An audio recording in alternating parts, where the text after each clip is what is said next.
وآل محمد وعجل فرجهم. أعوذ بالله من الشيطان الرجيم. بسم الله الرحمن الرحيم. الحمد لله رب العالمين الرحمن الرحيم مالك يوم الدين إياك نعبد وإياك نستعين وصل اللهم على حبيبك ونجيبك وسيد خلقك وخاتم رسلك محمد وآله الطيبين الطاهرين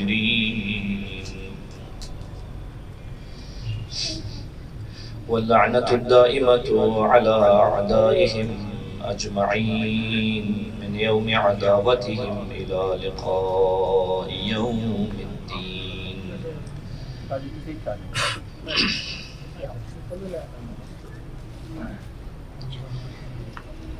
يا أيها العزيز مسنا وأهلنا الضر وجئنا ببضاعة مزجاة فأوف لنا الكيل وتصدق علينا إن الله يجزي المتصدقين.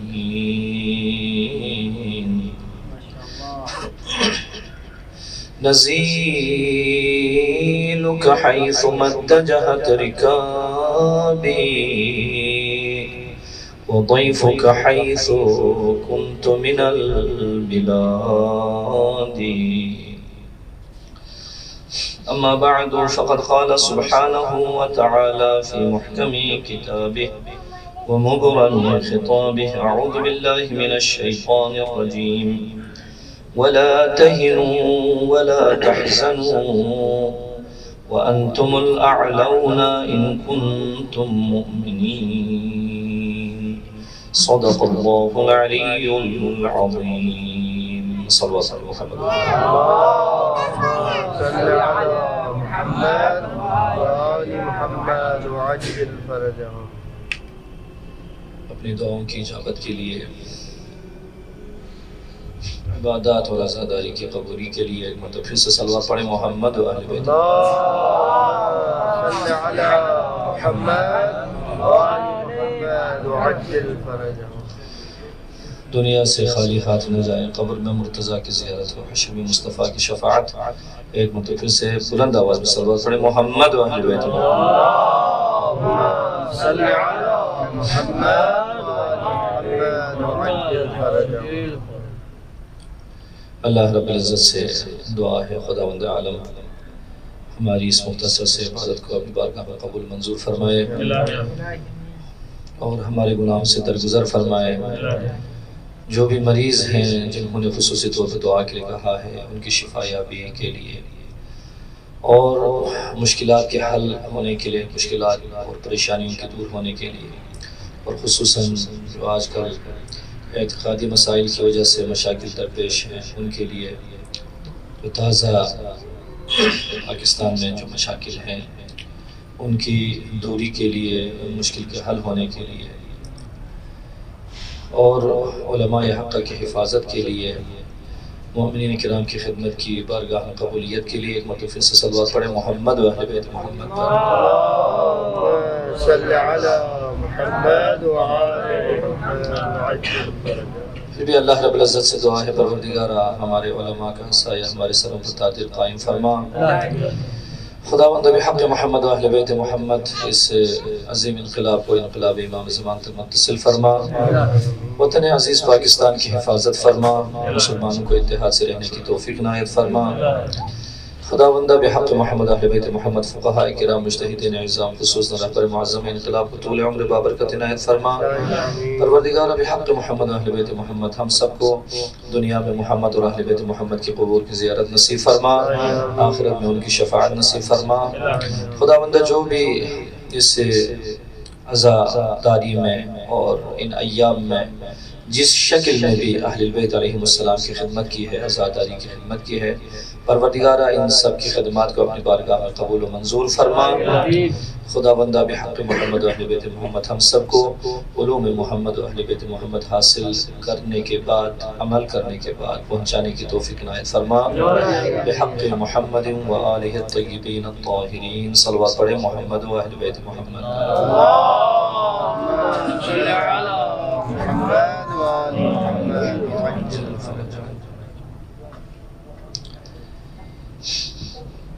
ماہ محرم کے یہ جو ایام ہے، ایام اضحیٰ،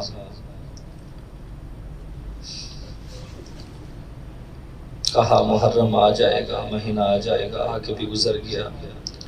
حقیقت کی بات ایسی ہے کہ انسان کی اپنی زندگی گزر رہی ہوتی ہے، لیکن ہم ان دنوں کو دوسرے موضوعات کی طرف منسوب کر کے یہی گزار لیتے ہیں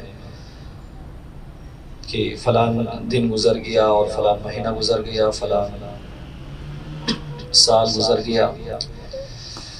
لیکن اپنی زندگی کے بارے میں اگر کبھی سوچیں کہ میری اپنی زندگی بھی گزر رہی ہے، تو بہت ہی انسان کے لیے نافع فرصت ہے کہ ان فرصتوں سے استفادہ کریں اور خدا کی بارگاہ میں انسان کامل بنے۔ بہر صورت علماء ہیں، علماء کی خدمت میں زیادہ واعظ و نصیحت والی بات ہوتی نہیں ہے، کیونکہ اس کے لیے اتنی لیاقت کی ضرورت ہے جو اس حقیر کے پاس نہیں ہے، لیکن پھر بھی جو سلسلہ ہے وہ چلتا رہے۔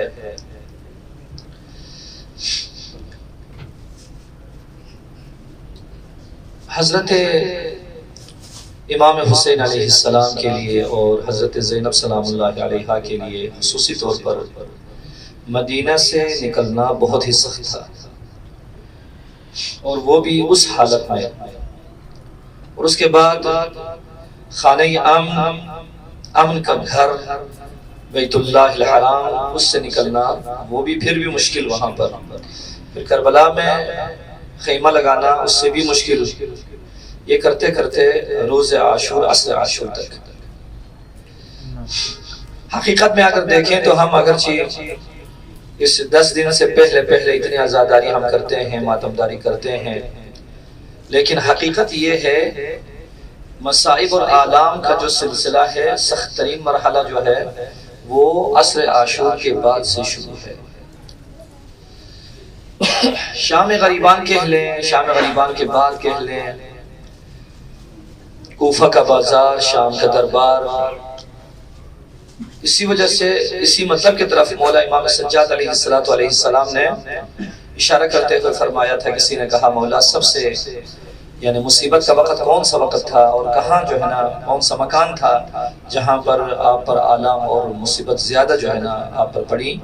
تو حضرت نے 3 مرتبہ فرمایا تھا الشام الشام الشام۔ لہٰذا ان دنوں میں مخصوصاً یہ جو کل عصر کے بعد سے اہل البیت کے لیے بہت زیادہ مصائب و آلام کے دن ہیں۔ ایک موضوع کہ یہ جو ہم امام حسین علیہ السلام کے لیے سیوم جو مناتے ہیں 13 کو یا 12 کو، اس تاریخ کے بارے میں اللہ اگر توفیق دے تو کل اس کے بارے میں کچھ نہ کچھ گفتگو ہوگی، لیکن آج اور کل کے لیے جو موضوع جو انتخاب کیا تھا وہ یہ تھا کہ کربلا میں کون جیتا اور کون ہارا۔ یہ حقیقت علماء ہمارے جو اعزاء ہیں انہوں نے جو بیان فرمایا ہے، تحقیق فرمائی ہے ان چیزوں کے بارے میں، ہم تو یہی ہے کہ بھئی میں علل اعلان یہ کہنے کو تیار ہوں کہ محققین کی پکائی ہوئی روٹی سفرے اہل بیت پر رکھ دیتے ہیں اور مومنین اس سفرے سے استفادہ کرتے ہیں۔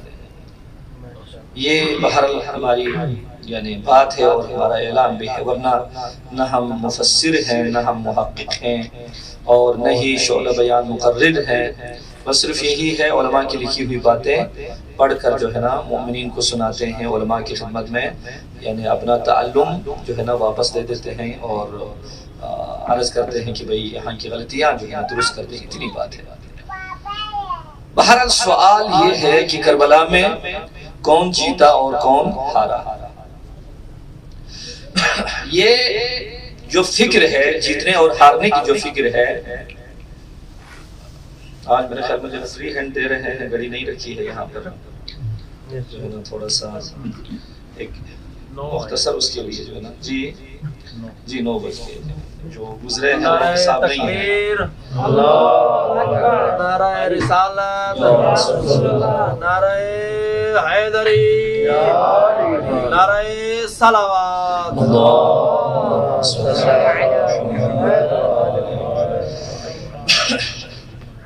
یہ کربلا کے معرکے سے پہلے بلکہ امام حسین علیہ السلام کے خصوصاً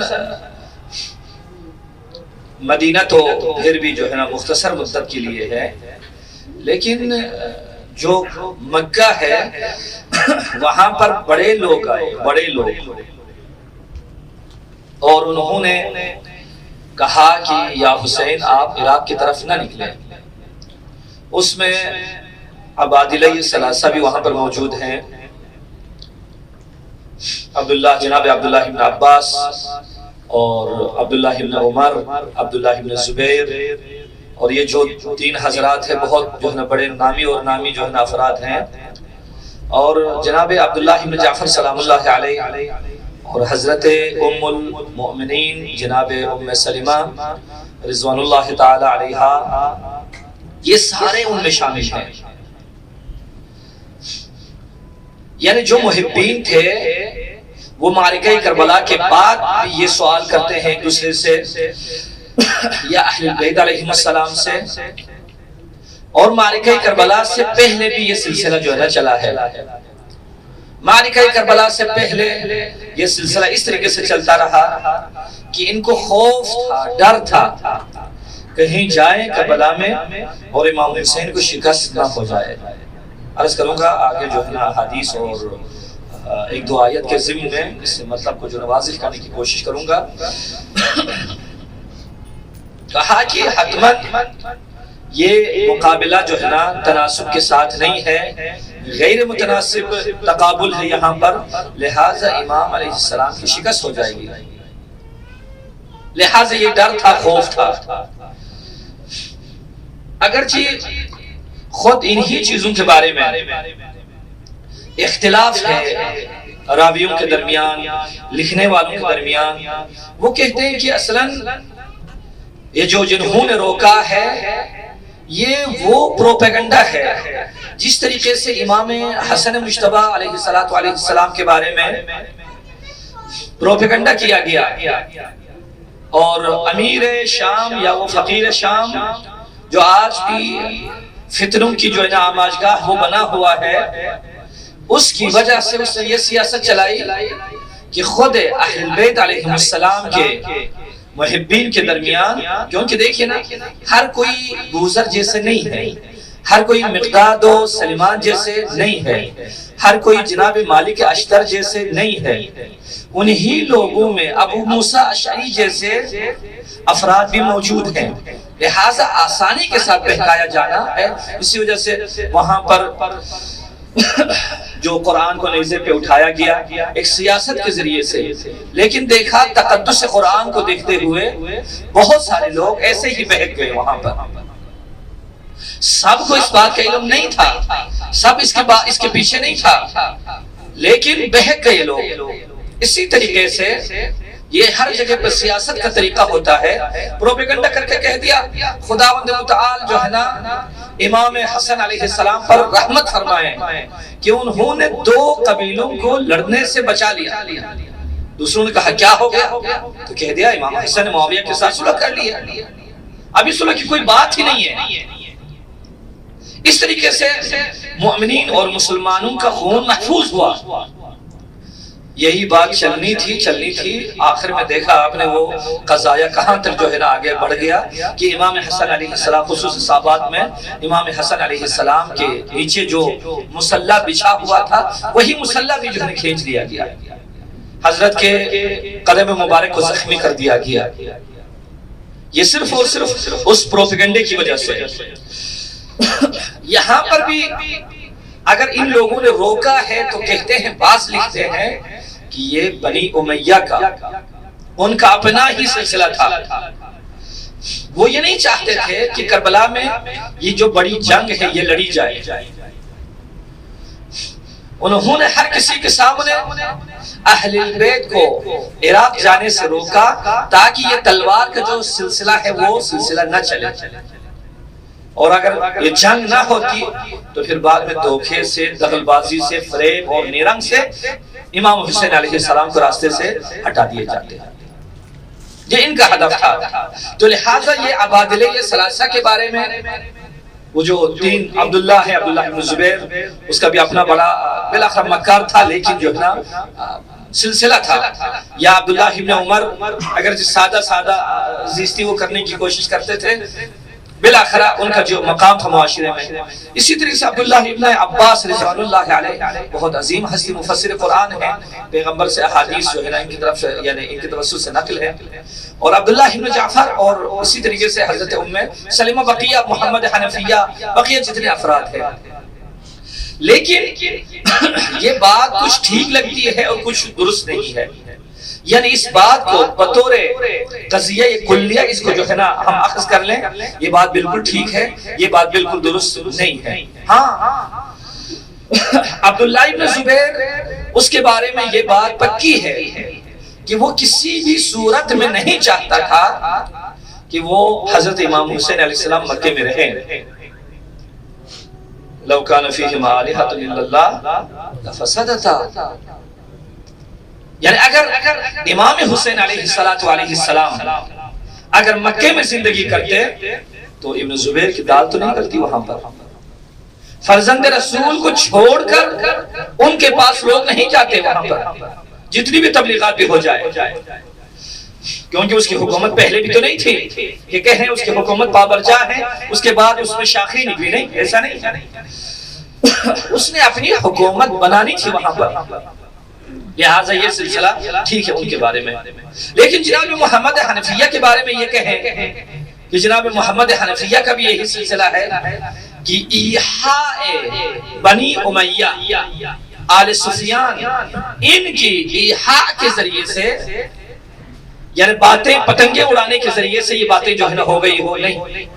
کیونکہ حضرت محمد حنفیہ کو جناب امام حسین علیہ، میں چاہتا تھا پہلی محرم کو اس کے بارے میں گفتگو کروں تفصیل، لیکن بہرحال وقت گزر گیا اور اب بھی وقت نہیں ہے کیونکہ آج اسی موضوع کو آگے چلانا ہے.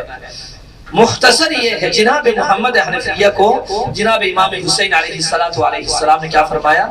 آپ میرے لیے آنکھ بن جائیں مدینے میں، دشمن کی حرکت پر کڑی نظر رکھیں اور ان کے حرکات کو مجھ تک آپ منتقل فرماتے رہیں. بہت حساس باتیں ہیں. بہرحال حضرت ابو محمد حنفیہ اس طریقے سے.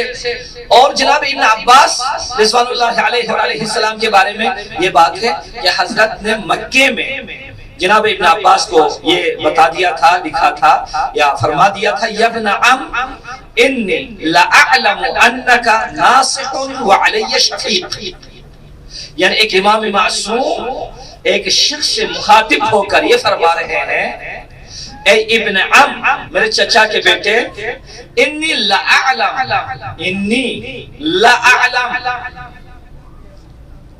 فعل مستقبل کا استعمال ہے، لام تاکید کا استعمال ہے، ان یہ تحقیقیہ کا استعمال ہے. اس طریقے سے انی لأعلم انکا ناصح، مجھے یقین ہے آپ نے کوئی دنیاوی چیز کوئی ذہن رکھی ہو، کوئی بات یعنی اس طریقے سے ہو، کوئی نہیں. آپ بالکل ناصح ہے، نصیحت فرمانے والے ہیں. اور وعلی شفیق، ہمیشہ آپ نے مجھ پر شفقت فرمائی ہے، تو آج بھی آپ شفیق ہیں. لہٰذا جناب عبداللہ ابن عباس بھی اس طریقے سے. اور جناب ام سلمہ سلام اللہ علیہا، ان کے بارے میں تو آپ دیکھیں وہ کس حد تک گریہ کرتی ہوئی مدینے میں پھر وہ تربت کا جو ہے نا رد بدل ہو جانا کہ انہوں نے پیغمبر کا ذکر کیا اور حضرت امام حسین علیہ السلام نے اپنے علم امامت کے ذریعے سے اس خاک کربلا کو اٹھایا اور جناب ام سلمہ کو جو ہے سنگایا اس سے.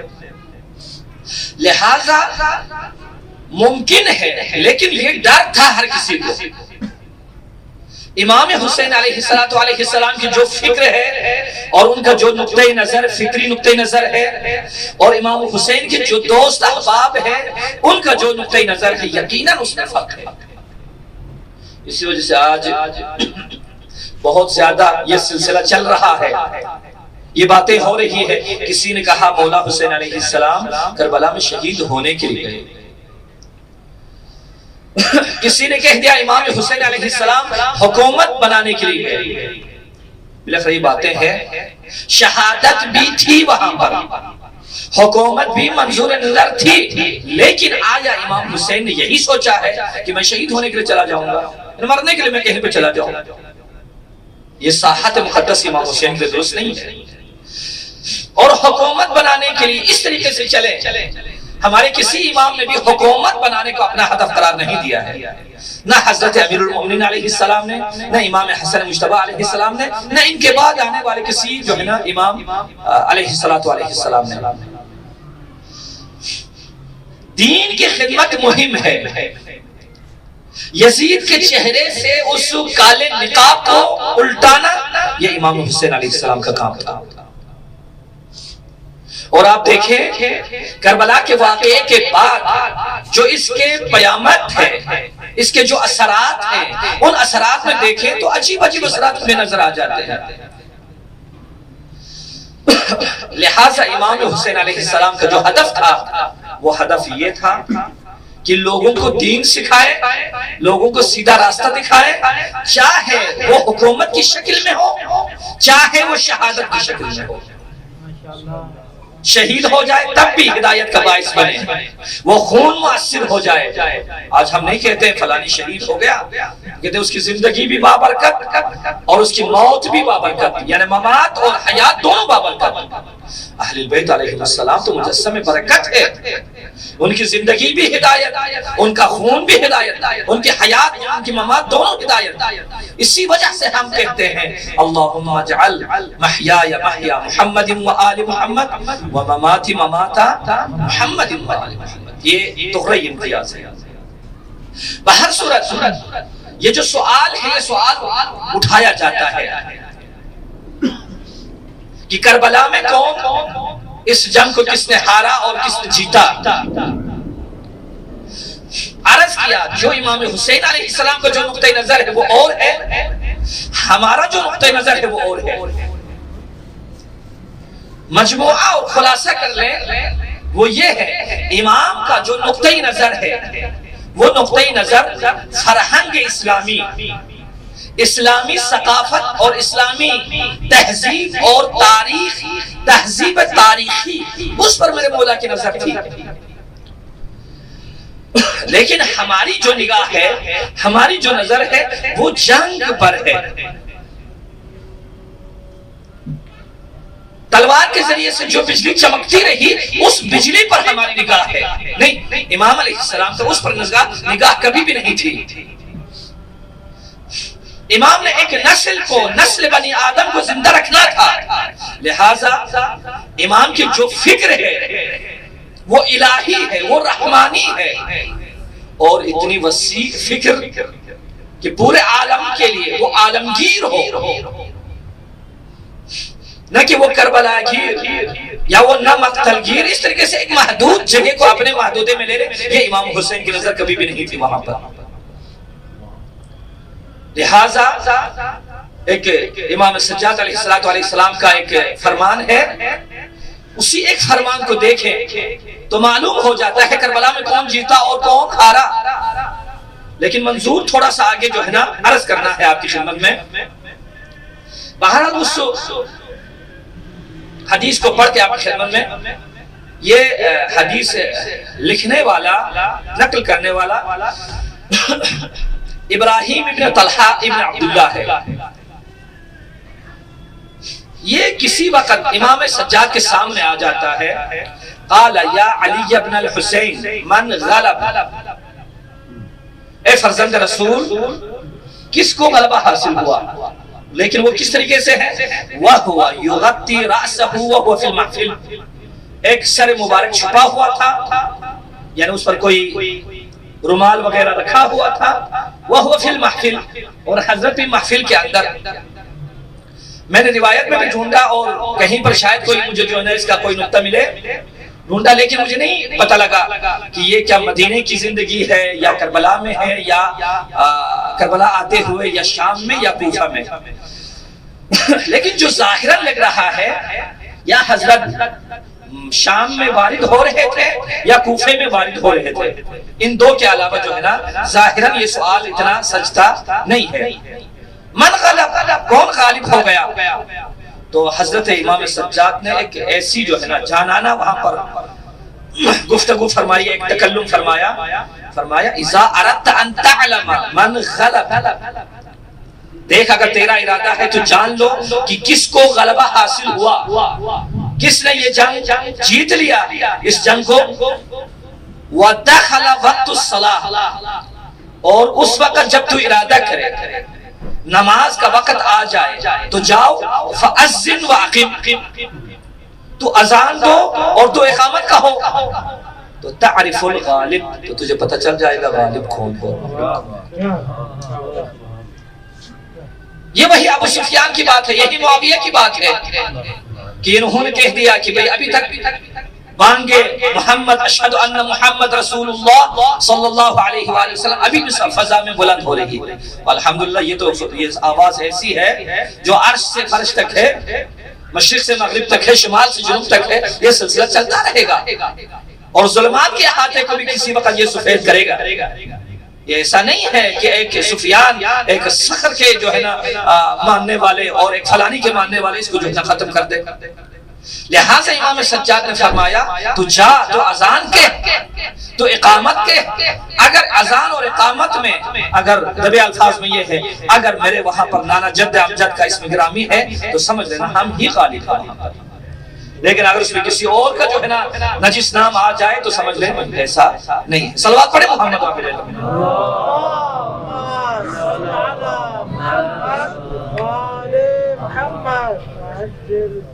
عرض کیا یعنی فتح کو سمجھنے کے لیے اس لفظ کو سمجھنا ضروری ہے۔ میں نے پہلے بھی عرض کیا اس لفظ کو سمجھنے میں بلاخرہ کسی نے کچھ برداشت کی ہے اور کسی نے کچھ اس سے اظہار کیا ہے، یہ ہے، ورنہ جو ہے نا یہ مشکل بہت ہی جو ہے نا آسان ہے۔ اس کے لیے ایک حدیث کا سہارا لیتے ہیں یہاں پر۔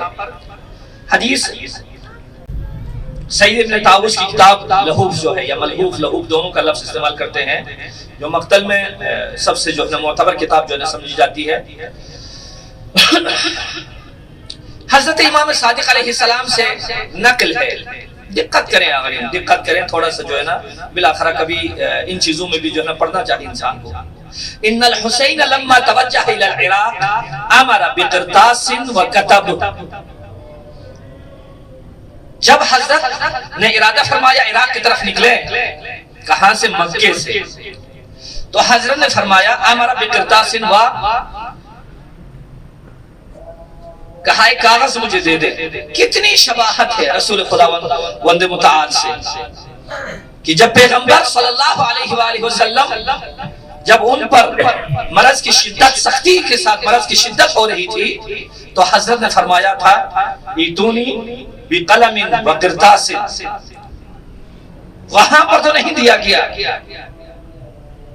بہت ہٹے کٹے لوگ، بڑے وڈیرے لوگ وہاں پر موجود تھے، نہیں ہونے دیا، لیکن یہاں پر حضرت کو دیا تو حضرت نے کیا کیا؟ وَكَتَبَ بسم اللہ الرحمن الرحیم من الحسین ابن علی الى بنی ہاشم، مدینے کی نہیں ہے، مکے کی بات ہے۔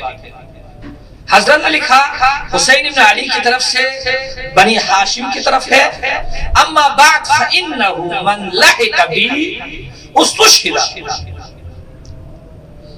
جو بھی مجھ سے ملاقات کرے، جو بھی مجھ سے آ کر ملے، میرے لشکر میں جا یا میرے لشکر سے جا ملے تو اس تو شدہ وہ یقیناً شہید ہو جائے گا۔ یہ حضرت نے کسی کو دھوکے میں نہیں رکھا، میں ہدایت کے لیے نکل رہا ہوں، لیکن اس ہدایت کی جو آخری منزل ہے وہ شہادت ہے۔ حضرت نے فرمایا جو بھی ملحق ہوں گے ہم سے استشہد، وہ شہید ہو جائیں گے. ومن تخلف عنی لم یبلغ الفتح والسلام. اور فرمایا جو ہم سے نہ ملے، تخلف کرے، ہمارے اس بیڑے سے، اس کشتی سے، سفینہ نجات سے دور ہو جائے تو لم یبلغ الفتح، اسے فتح نہیں ملے گی، کامیاب نہیں ہوگا. والسلام. بہت مختصر سی وصیت مولا کی. اب آ جائے یہاں پر 4 حقیقتوں کی طرف اشارہ کیا جاتا ہے اس حدیث میں. پہلی حقیقت کیا ہے؟ پہلی حقیقت وہ جملہ تھا کہ حضرت نے فرمایا فَإِنَّهُ مَنْ لَحِقَ بِي اُسْتُشْهِدْ. جو مجھ سے ملے، میرے لشکر میں شامل ہو جائے، وہ شہید ہو جائیں گے. شہادت وہاں پر موجود ہے، یہ پہلا قضیہ ہو گیا. اور دوسرا قضیہ کیا ہے یہاں پر؟ قضیہ یہ ثانیہ یہ ہے جو میرے لشکر میں شامل نہ ہو جائے اسے فتح نہیں ملے گی. جو میرے لشکر میں شامل ہو جائے فتح نہیں ملے گی. علماء ہیں، آپ اصول میں بحث کرتے آئے ہیں، مفاہیم بہت زیادہ ہیں، ان میں سے ایک مفہوم کا نام کیا ہے؟ مفہوم مخالفت. ہم سب جانتے ہیں اس مطلب کو. پہلا جملہ اپنی جگہ محفوظ، دوسرے جملے میں یہ ہے کہ جو ہم سے نہ ملے، ہمارے لشکر میں شامل نہ ہو جائے، وہ کامیاب نہیں ہوں گے، یعنی فتح اس کی نصیب میں نہیں ہے. اب اس کا مفہوم مخالف کیا ہوگا؟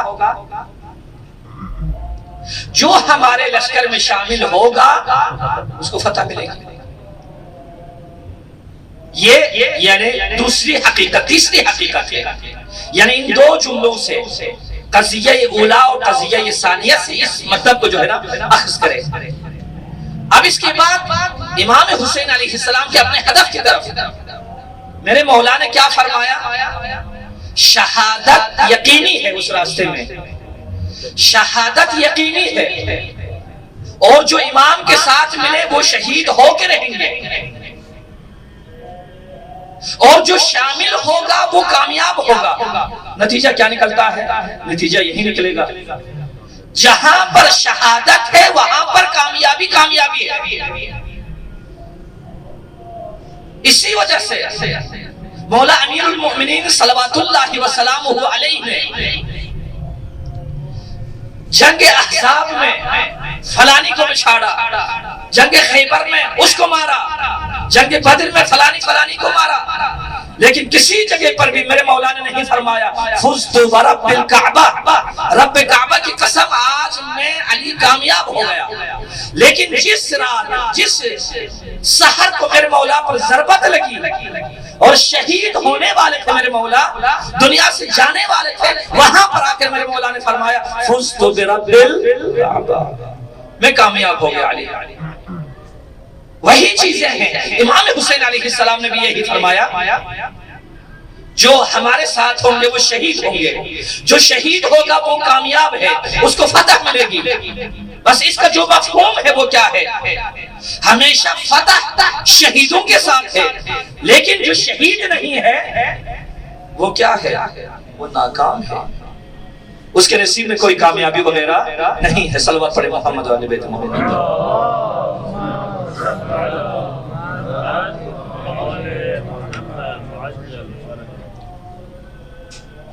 بس حضرت امام حسین علیہ السلام ایک تہذیب تاریخ یعنی حضرت نے لوگوں کے سامنے رکھا. دیکھو یہ تہذیب ہے، یہ ثقافت ہے. لہذا شہادت کربلا میں جو شہید ہوئے وہ کامیاب ہے، فتح انہی کی ہے. وہ اسی وجہ سے کہ آج دیکھیں یہودی عزاداری کر رہے ہیں، مسیحی عزاداری کر رہے ہیں، ہندو عزاداری کر رہے ہیں. بال ٹھاکرا آپ مجھ سے بہتر جانتے ہوں گے یقیناً، یہ مرنے سے پہلے یہ سبیل لگاتا تھا ہندوستان میں، اور آپ اس کی زندگی کو دیکھیں تو اس سے بڑھ کر متعصب ہندوؤں میں کوئی تھا ہی نہیں، بڑا متعصب انسان تھا مسلمانوں کے لیے۔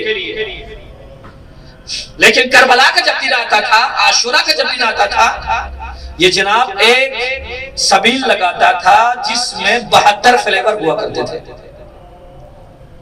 72 ذائقوں پر مشتمل ایک سبیل لگانا یہ کوئی کم چیز تو نہیں ہے۔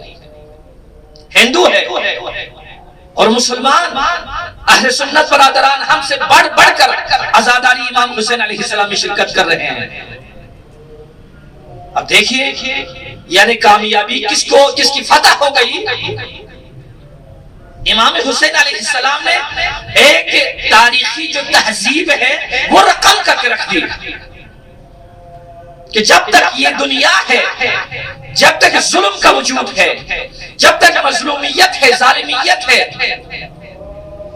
کبھی بھی یہ واقعہ ختم ہونے والا نہیں ہے، بلایا جانے والا واقعہ نہیں ہے۔ لیکن وہ یزید اور اس کے جو لشکر ہے اس پر آج ہر کوئی لعنت ہی بھیجتا ہے، ہر کوئی لعنت کرتا ہے۔ یہی فتح کی دلیل ہے، یہی شکست کی دلیل ہے۔ لہٰذا امام حسین علیہ السلام کی جو نظر ہے وہ نظر بہت عمیق نظر تھی مولا کی۔ اس وجہ سے مولا نے فرمایا شہداء ہمیشہ کامیاب ہے، فتح ہمیشہ شہید کی ہوتی ہے۔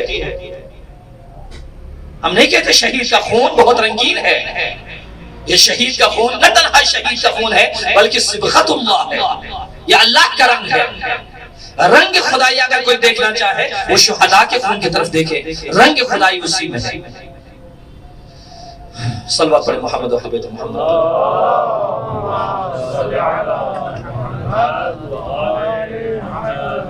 بہرحال یہ باتیں اپنی جگہ بہت ہی محفوظ ہیں، احادیث کے روح سے دیکھیں، واقعات کے روح سے دیکھیں، لیکن قرآنی منظر سے قرآن کریم اس کے بارے میں نے سرنامہ کلام کو قرآن کی ایک آیت کریمہ وہاں پر میں نے قرار دی تھی۔ قرآن اس کے بارے میں کیا کہتا ہے تو اس کے لیے ہمیں ایک تاریخ کی کتاب کی طرف دیکھنا ضروری ہے۔ تاریخ یعنی تاریخ کی کتاب سے مراد وہ کتاب شخصی نہیں ہے، یعنی خود تاریخ کو کھولیں ہم۔ اس دن بھی آپ کی خدمت میں نے عرض کیا تھا جنگ احد مسلمانوں کے لیے بہت سخت جنگ تھی۔ جنگ احد میں 3 قافلے تھے، 3 کاروان۔ ایک کاروان مسلمانوں کا تھا، ایک کاروان مشرکین کا تھا، واپس لوٹنے والے جو کاروان ہیں۔ مسلمان آئے مدینے کی طرف روتے ہوئے، چلاتے ہوئے، فریاد کرتے ہوئے، اور تاریخ میں ہے کہ کوئی گھر ایسا نہیں ہے جس میں جو ہے نا غم کا سامان نہ ہو۔ اور اس طرف دیکھیے مکے میں جو لوٹ کر جانے والے وہ مشرکین کا کاروان ہے، بڑی خوشیاں منا رہے ہیں، شادیاں بج رہے ہیں، ڈھول دمال ہے وہاں پر۔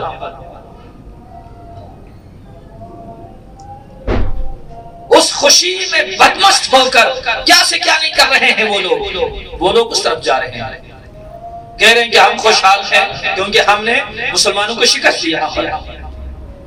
اور اس طرف تیسرا جو کاروان ہے وہ منافقین کا ہے، آتے آتے مسلمانوں کی شماتت کرتے ہوئے۔ میں نے نہیں کہا تھا کہ نہ جائیں، ہم نے کہا نہیں تھا ایسا ہونا ہے۔ یہ 3 گروہ جنگ احد میں واپس لوٹنے والے، ایک گریہ کرتے ہوئے، ایک شادیانے بجاتے ہوئے، اور ایک شماتت کرتے ہوئے، یہ 3 گروہ ہیں۔ دنیا نے لکھا اور ہم بھی پڑھتے ہیں ممبروں پر، مسلمانوں کو بڑی شکست ہو گئی، لیکن اللہ رب العزت کچھ اور کہتا ہے یہاں پر۔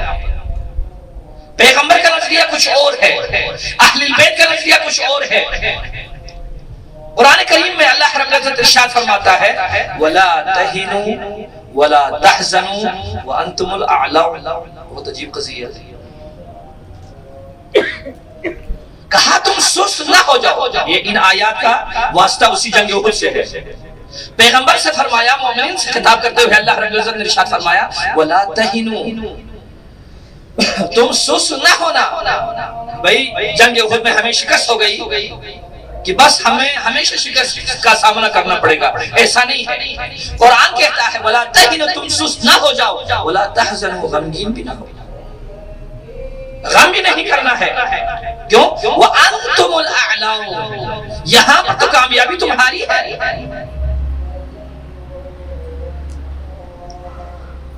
یہاں پر تمہاری شکست نہیں ہے، لیکن ان تمام چیزوں کے لیے تم کامیاب ہے۔ اگرچہ گھر لٹ گیا، کنبہ لٹ گیا، خاندان لٹ جائے، لیکن پھر بھی تمہاری یہاں پر فتح ہے۔ لیکن شرط کیا ہے؟ ان کنتم مؤمنین، اگر تم مؤمن ہو۔ انشاءاللہ کل اس کو ادامہ دے دیں گے، یعنی ہر چیز کی حیات ایمان سے۔ اسی وجہ سے ہم کہتے ہیں تاریخ میں جس جنگ میں علی ابن ابی طالب علیہ السلام ہو، دوسری جنگ میں کوئی بھی ہو، وہ ہمیشہ باطل پر ہے، دوسرا جو طبقہ ہے، دوسرا جو مقابل ہے۔ کیوں؟ وہ اس وجہ سے کہ حضرت امیر المومنین علیہ السلام چاہے زندہ رہے چاہے شہید ہو جائے، کہ جن کے بارے میں رسول حق نے کیا فرمایا؟ برز الایمان کلہ الی کفر کلہ، یعنی علی کو کل ایمان قرار دیا۔ لہذا تاریخ میں ایک عجیب سا تلاطم پیدا ہوا تھا جب جنگ صفین میں جناب حضرت عمار کو شہید کر دیا گیا۔ رسول حق کا جو فرمان تھا یا عمار تقتلک الفئۃ الباطلہ، یا کوئی اور لفظ ہے تقتلک الفئۃ الباغیہ، معذرت، یعنی اے عمار تجھے جو باغی گروہ ہے، یہ گروہ جو ہے تجھے قتل کر دیں گے۔ اور جیسے ہی جنگ صفین میں جناب عمار کی شہادت واقع ہوئی تو وہاں پر اب ایک بحران سا بچ گیا، بحران مچ گیا، وہاں پر انقلاب پیدا ہونے والا تھا کہ دیکھیے اس گروہ کو شامیوں نے یعنی حضرت عمار کو قتل کر دیا۔ تو اب دیکھیے جب اہل البیت کی محبت دل میں راسخ نہ ہو، پھر اس کے لیے بہکنے میں بہت آسان ہے، اس کے بھول جانے میں بہت آسان ہے۔ یہ ایک عجیب واقعے کو، پہلے واقعے کو یاد دلاتا ہے یہ واقعہ، جب ام البنین ام المؤمنین حضرت امیر کے مقابلے میں چلتی آئی، جیسے حواب کے کنارے پہنچی۔ لفظ حواب یعنی جو سب ہے، اگرچہ پہلے ہم حواب کہتے تھے لیکن حواب لکھا ہوا ہے۔ وہاں پر جیسے ام المؤمنین پہنچی تو وہاں پر کتوں نے بھونکنا شروع کر دیا۔ پیغمبر نے اس مطلب کو بیان کیا ہوا تھا کسی زمانے میں، یعنی ان حضرات میں سے محترمات میں سے کوئی جائے گی تو فلان اس حواب کے اس کنویں پر جب پہنچے تو حواب کے کتے اس پر بھونکیں گے۔ اور جیسے تاریخ طبری والوں نے بھی اس مطلب کو بہت واضح لکھا ہے، جناب ابن جریر طبری نے، ہمارا وہ ایک طبری جو ہے شیعہ ہے وہ نہیں ہے، یہ ابن جریر محمد ابن جریر طبری سنی مورخ ہے، انہوں نے لکھ دیا وہاں پر کہ بی بی جو ہے گریہ کرنے لگی، واہ واہ میں نے کیا کر دیا، علی ابن ابی طالب کے مقابلے میں آ گئی ہوں۔ سب سے پہلے اسلام میں جو جھوٹی گواہی دی گئی وہاں پر، جب فلانی کی مشینری میں عمر بن عاص جیسے مکار فرد ہو، یہ تو آسان ہے، مشکل نہیں ہے، واپس جانے کی بات نہیں ہے، ہم ابھی ٹھیک کریں گے معاملے کو۔ جا کر کہا یہ وہ حواب نہیں ہے جس کو پیغمبر نے بتا دیا تھا، یہ کوئی اور مقام ہے۔ بلاخر بی بی کو وہاں پر راضی کر لیا، اور بعد میں اسلام میں وہ جو ہے نا بڑی جنگ جمل جو ہے نا رونما ہو گئی، اور بہت مشکل جو ہے نا مسلمانوں کے لیے۔ یہاں پر بھی قضیے کو سدھارنے کے بجائے اس طریقے سے قضیے کا منہ موڑا، کہنے لگے یہ تو آسان ہے، اگر فتنہ ہو رہا ہے یہاں پر اگر شورش کا کوئی وجود ہے تو اس کو ختم کرنا بہت آسان ہے. وہ یہ ہے ہم کہیں گے کہ عمار کو خود امیر المومنین نے شہید کرا دیا. تو کیسے؟ تو کہنے لگے اگر علی لے کر نہ آتے تو عمار کیوں یہاں پر شہید ہو جاتے. اور وہ جو ابو موسیٰ اشعری کے ماننے والے، ابو موسیٰ اشعری کے قبیلے کے لوگ، انہوں نے اس مطلب کو قبول کر لیا. لہذا ان مطالب کو درک کر لینا، فتح کس کی ہے اور شکست کس کی ہے. جس وقت سے زینب نے اس کربلا کے کاروان کو سنبھالا، اسی وقت سے معلوم ہو گیا تھا شکست کس کی ہے اور فتح کس کی ہے. کتنا سخت ہے زینب کبریٰ کے لیے، کتنا سخت ہے امیہ سادات کے لیے.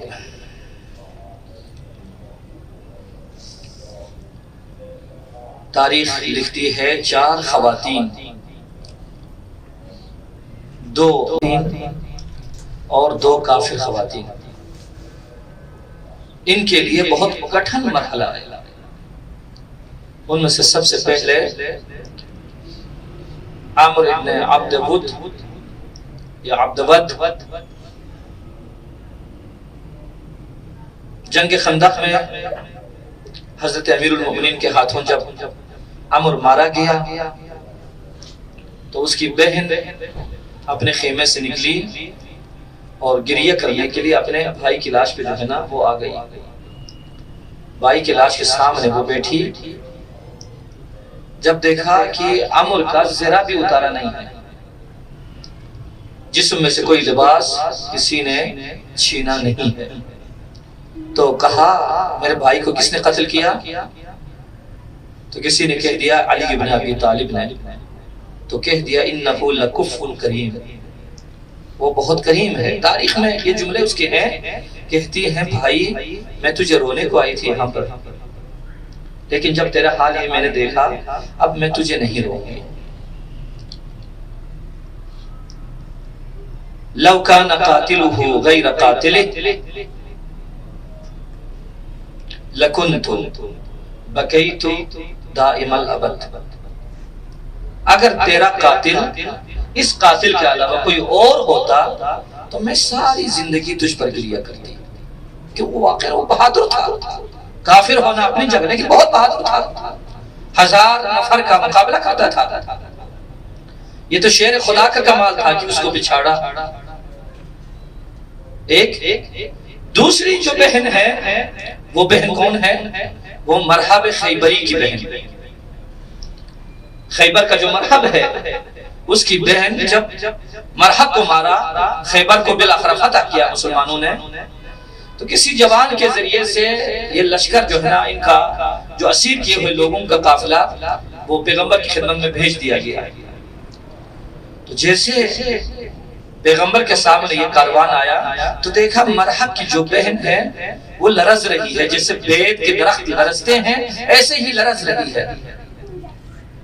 پیغمبر نے فرمایا فلانی تجھے کیا ہو گیا؟ تو اس نے کہا یا رسول اللہ مجھ پہ بڑا ظلم ہوا ہے. جب مجھے آپ کی خدمت میں لایا جا رہا تھا تو لوگوں نے مجھے میرے بھائی کی لاش کے ساتھ سے مجھے لے کے آئے یہاں پر، اور دیکھو رسول خدا کو حضرت نے فرمایا لامہو وامر باطلاقها. حضرت نے اس کو ملامت کی، تو نے کیوں ایسا کیا؟ وہ تو مر گیا تھا، اس کی بہن کا کیا قصور ہے؟ وہ امر باطلاقها، اور مرحب کی جو بہن ہے اس کی آزادی کا حکم رسول خدا نے وہاں پر فرما دیا. یہ 2 کافر بہنیں ہیں، لیکن مسلمانوں میں 2 بہنیں ان کے لیے بہت سخت ہے اپنے بھائی کو دیکھنا.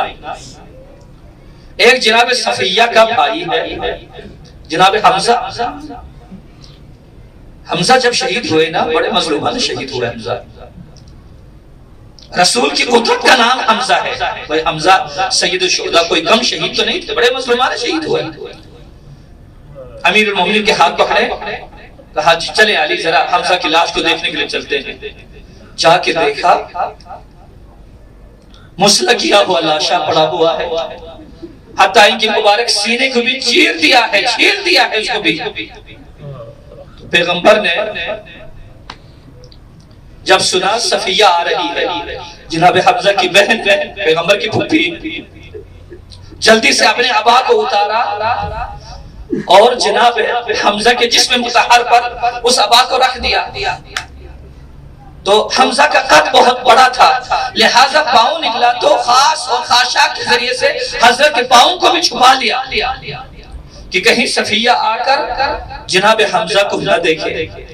یہ بھی ایک بہن ہے، اور جو سب سے مظلومہ بہن کون ہے؟ وہ زینب کبریٰ ہے۔ السلام علیک یا ابا عبداللہ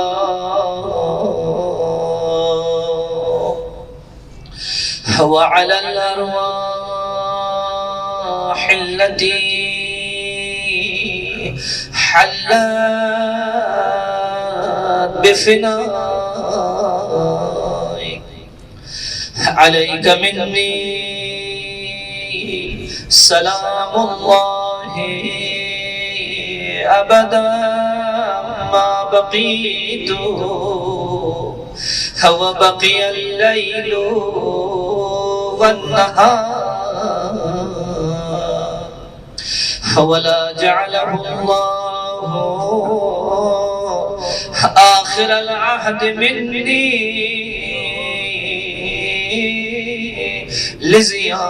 لزیارتکم۔ سب مل کے پڑھیں السلام علی الحسین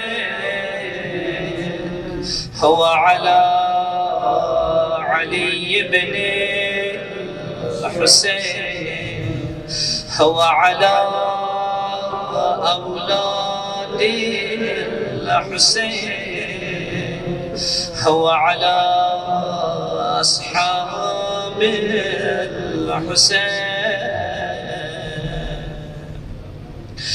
حضرت زینب کو سکینہ نظر نہیں آئی،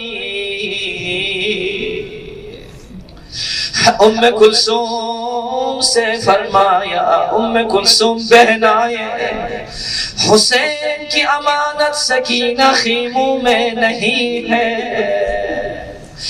کبھی زینب نے فرات کا رخ کیا، عباس سے کہا بھیا عباس کیا آپ نے سکینہ کو دیکھا ہے؟ کبھی مقتل میں شہداء کو خطاب کر کے سکینہ کا پوچھا، لیکن کہیں سے کوئی جواب نہ ملا۔ ایک وقت مقتل میں ایک لاش سے سکینہ لپٹی ہوئی ہے، زینب نے جا کے دیکھا بھیا حسین کا لاشا ہے، سکینہ حسین کے قدموں پہ سر رکھ کر سوئی ہوئی ہے۔ اللہ اکبر اللہ اکبر۔ سکینہ کو جگایا، لاش کو پہچانا جاتا ہے یا سر مبارک کے ذریعے سے، کیونکہ سر میں چہرہ ہوتا ہے، یا لباس کے ذریعے سے پہچانا جاتا ہے، لیکن حسین کا نہ سر مبارک بدن اظہر پہ، نہ وہ لباس ہے جو تن مبارک پہ ظاہر فرمائے۔ تو حضرت زینب نے پوچھا سکینہ جیسے تو نے اپنے بابا کو پہچانا؟ سکینہ کہنے لگی پھوپھی اماں بابا کی بہت یاد آ رہی تھی، مجھ سے رہا نہیں گیا، مقتل میں بابا کو ڈھونڈتی کبھی اس لاش سے ٹھوکر لگتی، کبھی اس لاش کی وجہ سے گر جاتی۔ ایک وقت میرے بابا کا ہاتھ اٹھا، اشارہ کیا الیہ الیہ سکینہ، بیٹی تیرا بابا یہاں ہے۔ میں نے بابا کو پہچانا، بابا سے میں نے کہا بابا آپ کی شہادت کے بعد ہمارے خیموں کو آگ لگا دی گئی، بابا آپ کی شہادت کے بعد میری پھوپھی اماں کی چادر چھن گئی، بابا آپ کی شہادت کے بعد میرے رخسار پر شمر کے تمانچے، اللہ اکبر اللہ اکبر۔ لیکن پھوپھی جب میں عالم شہود میں تھی میرے بابا نے ایک پیغام دیا، یہ پیغام کیا ہے بیٹی؟ سکینہ کہنے لگی، بابا نے فرمایا شیعتی ما شربتم ما عذب فاذكروني او سمعتم بغریب او شہید فانظرونی۔ بابا کہہ رہے تھے اے میرے شیعو، جب بھی کہیں کوئی ٹھنڈا پانی پیو مجھے حسین کی پیاس یاد کرو، جب کہیں کسی غریب کی خبر سنو تو مجھے غریب پر فریاد کرو۔